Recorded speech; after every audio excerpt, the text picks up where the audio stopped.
Use of should be able to, और इसका structure है subject plus should be able to plus V1 plus object.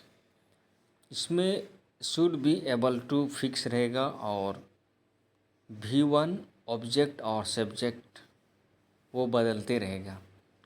और इससे ऐसे सेंटेंस बनता है जो सब्जेक्ट के बारे में मतलब सब्जेक्ट के पास जो भी सब्जेक्ट रहेगा उसके पास कोई काम करने का उनके पास योग्यता, यानी कि योग्य होना चाहिए, सक्षम होना चाहिए, इस अर्थ पर इसका अर्थ निकलेगा। और हिंदी वाक्य के अंत में ये इसका पहचान है सक्षम होना चाहिए, तो ये इसका पहचान है हिंदी वाक्य के अंत में।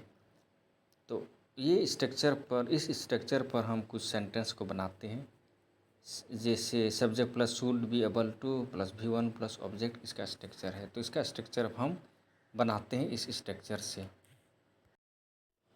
पहला है हमें लोगों को मदद करने में सक्षम होना चाहिए, और दूसरा है आपको पहेली को सुलझाने में सक्षम होना चाहिए।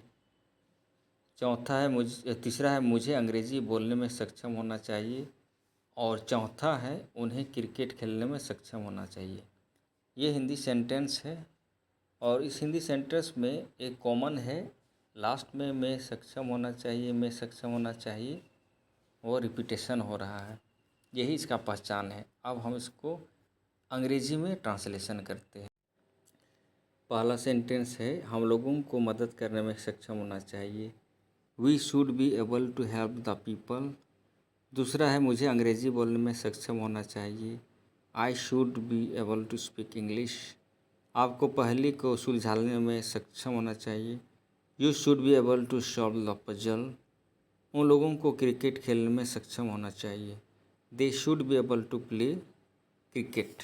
तो ये है सेंटेंस इस स्ट्रक्चर से बना हुआ, और इस स्ट्रक्चर पर जितना हो सके इस आधार पर हम बहुत सारे सेंटेंस को बना सकते हैं। सिर्फ उसका स्ट्रक्चर का ध्यान को रखना है। Should be able to fix रहेगा, V1 एक्शन वर्ड अपने ज़रूरत के अनुसार, और सब्जेक्ट ज़रूरत के अनुसार, और ऑब्जेक्ट भी ज़रूरत के अनुसार हम इसमें चुन करके सेंटेंस को बना सकते हैं। और इस पर हम स्पोकन में भी इसको हम इस्तेमाल कर सकते हैं।